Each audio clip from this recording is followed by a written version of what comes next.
ಮಾನವೀಯ ಸ್ನೇಹಿತರ ಒಕ್ಕೂಟ ಕೊಡಗು ಜಿಲ್ಲಾ ವಾರ್ತೆ ಓದುತ್ತಿರುವವರು ಎಂ.ಇ. ಮಹಮ್ಮದ್.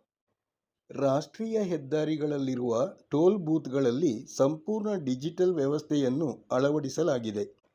ನಿನ್ನೆಯಿಂದ ಅನ್ವಯವಾಗುವಂತೆ ರಸ್ತೆ ಬಳಕೆ ಶುಲ್ಕವನ್ನು ಫಾಸ್ಟ್ಯಾಗ್ ಯುಪಿಐ ಪಾವತಿ ರೂಪದಲ್ಲಿ ಸ್ವೀಕರಿಸಲಾಗುವುದು. ಹೀಗಾಗಿ ನಗದು ರೂಪದಲ್ಲಿ ಪಾವತಿಸಲು ಅವಕಾಶ ಇರುವುದಿಲ್ಲ. ಈ ನೂತನ ವ್ಯವಸ್ಥೆಯಿಂದ ವಾಹನಗಳು ಟೋಲ್ ಬೂತ್ಗಳ ಮೂಲಕ ಕ್ಷಿಪ್ರವಾಗಿ ಹಾದು ಹೋಗಲಿವೆ. ಆ ಮೂಲಕ ಕಾಯುವ ಸಮಯ, ಇಂಧನ ಬಳಕೆ ಮತ್ತು ವಾಹನಗಳು ಹೊರಸೂಸುವ ಹೊಗೆ ಪ್ರಮಾಣ ಕಡಿಮೆಯಾಗಲಿದೆ. ಮಡಿಕೇರಿಯ ಐತಿಹಾಸಿಕ ಕ್ಷೇತ್ರವೆನಿಸಿರುವ ಶ್ರೀ ಮುತ್ತಪ್ಪ ದೇಗುಲದ ವಾರ್ಷಿಕ ಜಾತ್ರೆ ಪ್ರಾರಂಭಗೊಂಡಿದೆ. ಕ್ಷೇತ್ರದ ತಂತ್ರಿ, ಕೇರಳದ ಪಯ್ಯನ್ನೂರಿನ ಕುನ್ನತ್ತಿಲ್ ಮುರಳೀಕೃಷ್ಣ ನಂಬೂದರಿ ಹಾಗೂ ಪರಶಿನಿಕಡವು ಮುತ್ತಪ್ಪ ಕ್ಷೇತ್ರದ ಬ್ಲಾತೂರ್ ಚಂದ್ರನ್ ಮಡೆಯಚ್ಚನ್ ನೇತೃತ್ವದಲ್ಲಿ ಈ ಮಹೋತ್ಸವ ನಡೆಯಲಿದೆ. ನಾಳೆ ಸಂಜೆ 5:30ಕ್ಕೆ ಶ್ರೀ ಮುತ್ತಪ್ಪ ದೇವರ ಕಲಶ ಮೆರವಣಿಗೆಯು ನಗರದ ಗಾಂಧಿ ಮೈದಾನದಿಂದ ಹೊರಡಲಿದ್ದು, ದಿನಾಂಕ 4ರಂದು ಮುಂಜಾನೆ 4 ಗಂಟೆಗೆ ಶ್ರೀ ಮುತ್ತಪ್ಪ ದೇವರ ತೆರೆ ನಡೆಯಲಿದೆ ಎಂದು ದೇವಾಲಯ ಸಮಿತಿಯ ಅಧ್ಯಕ್ಷ ಟಿ.ಕೆ. ಸುಧೀರ್ ಅವರು ಸುದ್ದಿಗೋಷ್ಠಿಯಲ್ಲಿ ತಿಳಿಸಿದ್ದಾರೆ.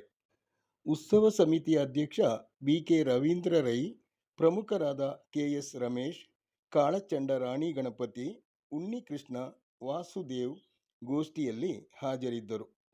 ಬೆಂಗಳೂರು ಮಂಗಳೂರು ರಸ್ತೆ ನಿರ್ಮಾಣಾರ್ಥ ಭೂಸ್ವಾಧೀನ ಪ್ರಕ್ರಿಯೆ ಪ್ರಾರಂಭಗೊಂಡಿದ್ದು, ಕುಶಾಲನಗರ ಸಮೀಪದ ಬಸವನಹಳ್ಳಿ ಗ್ರಾಮದ ಖಾಸಗಿ ಮತ್ತು ಸರ್ಕಾರಿ ಜಾಗದಲ್ಲಿ ಕಾಮಗಾರಿಗೆ ತಡೆಯಾಗುವ 199 ಬೀಟಿ ಮತ್ತು ಇತರ ಜಾತಿಯ ಮರಗಳನ್ನು ಕಡಿದು ಸರ್ಕಾರಿ ನಾಟಾ ಸಂಗ್ರಹಾಲಯಕ್ಕೆ ಸಾಗಿಸಲು ಹಾಗೂ ಮೆದು ಜಾತಿಯ ಮರಗಳನ್ನು ಬಹಿರಂಗ ಹರಾಜು ಮೂಲಕ ವಿಲೇವಾರಿ ಮಾಡಲು ಅರಣ್ಯ ಇಲಾಖೆ ನಿರ್ಧರಿಸಿದೆ.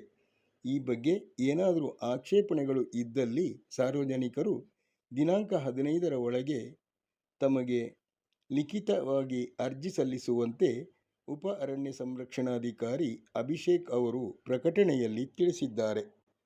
ಐತಿಹಾಸಿಕ ಮೈಸೂರು ದಸರಾದಲ್ಲಿ 15ಕ್ಕೂ ಹೆಚ್ಚು ಬಾರಿ ಭಾಗವಹಿಸಿದ್ದ 63 ವರ್ಷ ಪ್ರಾಯದ ಗಜೇಂದ್ರ ಎಂಬ ಆನೆಯನ್ನು ಹಲವು ವರ್ಷಗಳ ಏಕಾಂತವಾಸದ ಬಳಿಕ ಇದೀಗ ಕೊಡಗಿನ ಮತ್ತಿಗೋಡು ಆನೆ ಶಿಬಿರಕ್ಕೆ ಸ್ಥಳಾಂತರಿಸಲಾಗಿದೆ. 10 ವರ್ಷಗಳ ಹಿಂದೆ ಮದವೇರಿದ ಗಜೇಂದ್ರ ಬಿಳಿಗಿರಿ ರಂಗನಾಥಸ್ವಾಮಿ ರಕ್ಷಿತಾರಣ್ಯದ ಕೇಗುಡಿ ಆನೆ ಶಿಬಿರದಲ್ಲಿ ಶ್ರೀರಾಮ ಎಂಬ ಆನೆಯನ್ನೂ ಗಣಪತಿ ಎಂಬ ಮಾವುತನನ್ನು ಕೊಂದು ಹಾಕಿತ್ತು. ಆ ಬಳಿಕ ದಸರಾ ಉತ್ಸವದಲ್ಲಿ ಪಾಲ್ಗೊಳ್ಳಲು ಈ ಆನೆಗೆ ಅವಕಾಶ ಕಲ್ಪಿಸಿರಲಿಲ್ಲ. ಪ್ರಸ್ತುತ ಚಾಮರಾಜನಗರ ತಾಲೂಕಿನ ಬೂದಿಪಗಡ ಆನೆ ಶಿಬಿರದಲ್ಲಿ ಏಕಾಂಗಿಯಾಗಿದ್ದ ಗಜೇಂದ್ರನನ್ನು ಇದೀಗ ಮತ್ತಿಗೋಡು ಶಿಬಿರಕ್ಕೆ ಸ್ಥಳಾಂತರಿಸಲಾಗಿದೆ. ಸರ್ಕಾರಿ ನೌಕರರಿಗೆ ಇನ್ನು ಮುಂದೆ ಸೇವಾ ಬಡ್ತಿಗೆ ಸೇವಾನುಭವ ಅಥವಾ ಸೇವಾ ಜ್ಯೇಷ್ಠತೆಯೊಂದೇ ಮಾನದಂಡ ಸಾಲದು. ಈಗ ಅಗತ್ಯ ತರಬೇತಿ ಕೂಡ ಕಡ್ಡಾಯವಾಗಲಿದೆ. ಗ್ರೂಪ್ ಎ ನೌಕರರು, ಹಿರಿಯ ಮಟ್ಟದ ಅಧಿಕಾರಿಗಳು ತಮ್ಮ ಆಡಳಿತಾತ್ಮಕ ಕೌಶಲಗಳನ್ನು ನವೀಕರಿಸಿಕೊಳ್ಳಲು ಈ ತರಬೇತಿ ಪಡೆಯುವುದು ಕಡ್ಡಾಯ. ಗ್ರೂಪ್ ಬಿ ನೌಕರರಿಗೆ, ಮಧ್ಯಮ ಹಂತದ ಅಧಿಕಾರಿಗಳಿಗೆ ಕ್ಷೇತ್ರ ಕಾರ್ಯ ಮತ್ತು ಕಚೇರಿ ನಿರ್ವಹಣೆ ಕುರಿತ ವಿಶೇಷ ತರಬೇತಿ ಇರಲಿದೆ. ಗ್ರೂಪ್ ಸಿ ನೌಕರರು, ಕಚೇರಿ ಸಹಾಯಕರು ಮತ್ತು ಇತರ ತಾಂತ್ರಿಕೇತರ ಸಿಬ್ಬಂದಿಗಳಿಗೂ ಈ ನಿಯಮ ಅನ್ವಯವಾಗಲಿದೆ. ಆದರೆ ಗ್ರೂಪ್ ಸಿ ವೃಂದದಲ್ಲಿರುವ ವಾಹನ ಚಾಲಕರಿಗೂ ಗ್ರೂಪ್ ಡಿ ವೃಂದದ ನೌಕರರಿಗೂ ಈ ತರಬೇತಿಯಿಂದ ವಿನಾಯಿತಿ ನೀಡಲಾಗಿದೆ. ಸೇವೆಯಿಂದ ನಿವೃತ್ತಿ ಹೊಂದಲು 2 ವರ್ಷ ಅಥವಾ ಅದಕ್ಕಿಂತ ಕಡಿಮೆ ಅವಧಿ ಬಾಕಿ ಇರುವ ನೌಕರರಿಗೆ ಈ ತರಬೇತಿಯಿಂದ ವಿನಾಯಿತಿ ಇರುತ್ತದೆ ಎಂದು ಗೊತ್ತಾಗಿದೆ. ಕೊಡಗಿನ ಪ್ರಸಿದ್ಧ ಪ್ರವಾಸಿ ತಾಣ ಮಾಂದಲ್ಪಟ್ಟಿಯಲ್ಲಿ ರಸ್ತೆ ದುರಸ್ತಿ ನಡೆಯುತ್ತಿರುವ ಹಿನ್ನೆಲೆಯಲ್ಲಿ ಪ್ರವಾಸಿಗರಿಗೆ ಪ್ರವೇಶ ನಿರಾಕರಿಸಲಾಗಿದೆ.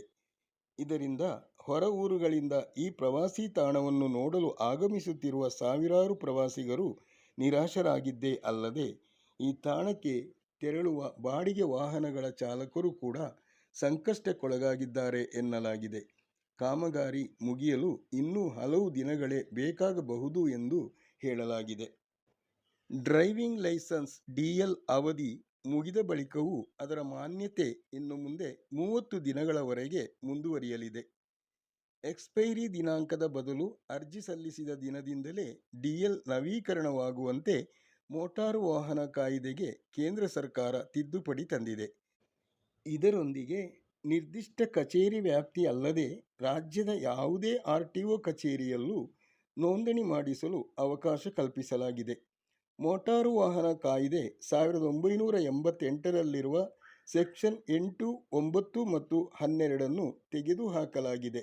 ಬದಲಿಗೆ ಸೆಕ್ಷನ್ 14 ಮತ್ತು 15 ಸೇರಿಸಲಾಗಿದೆ.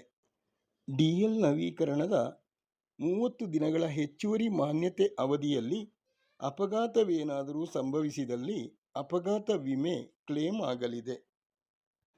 ರಾಜ್ಯ ಸರ್ಕಾರವು ದಿನಗೂಲಿ ನೌಕರರು ಮತ್ತು ಅವರ ಅವಲಂಬಿತರಿಗೆ ವಾರ್ಷಿಕ 5 ಲಕ್ಷ ರೂಪಾಯಿವರೆಗೆ ನಗದು ರಹಿತ ಆರೋಗ್ಯ ವಿಮಾ ಸೌಲಭ್ಯವನ್ನು ವಿಸ್ತರಿಸುವ ಆದೇಶ ಹೊರಡಿಸಿದೆ ಎಂದು ಗೊತ್ತಾಗಿದೆ.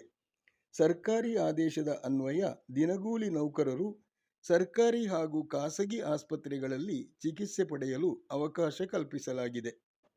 6 ವರ್ಷಗಳ ಹಿಂದೆ ಜಗತ್ತಿನಾದ್ಯಂತ ತಲ್ಲಣ ಸೃಷ್ಟಿಸಿದ್ದ ಕೋವಿಡ್-19 ವೈರಸ್ನ ಉಪತಳಿ BA.3.2 ಸಿಕಾಡಾ ಅಮೆರಿಕ ಸೇರಿದಂತೆ ಹಲವು ದೇಶಗಳಲ್ಲಿ ಪತ್ತೆಯಾಗಿರುವುದು ಆತಂಕ ಮೂಡಿಸಿದೆ.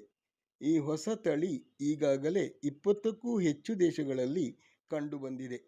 ಭಾರತದಲ್ಲಿ ಈ ತಳಿ ದೊಡ್ಡ ಮಟ್ಟದಲ್ಲಿ ಕಂಡುಬಂದಿಲ್ಲವಾದರೂ ಆರೋಗ್ಯ ಸಚಿವಾಲಯದ ಅಧಿಕಾರಿಗಳು ಕೋವಿಡ್ ವೈರಸ್ನ ಮೇಲೆ ನಿಗಾ ಇರಿಸಿದ್ದಾರೆ.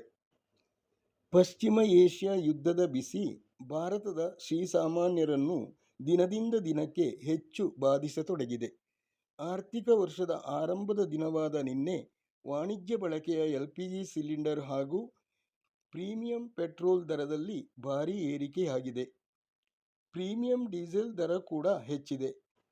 ಈ ಬೆಲೆ ಏರಿಕೆ ಪರಿಣಾಮವಾಗಿ ಹೋಟೆಲ್, ರೆಸ್ಟೋರೆಂಟ್ಗಳಲ್ಲಿ ಆಹಾರ ಪದಾರ್ಥಗಳ ಬೆಲೆಯಲ್ಲೂ ಏರಿಕೆ ಆಗಿವೆ.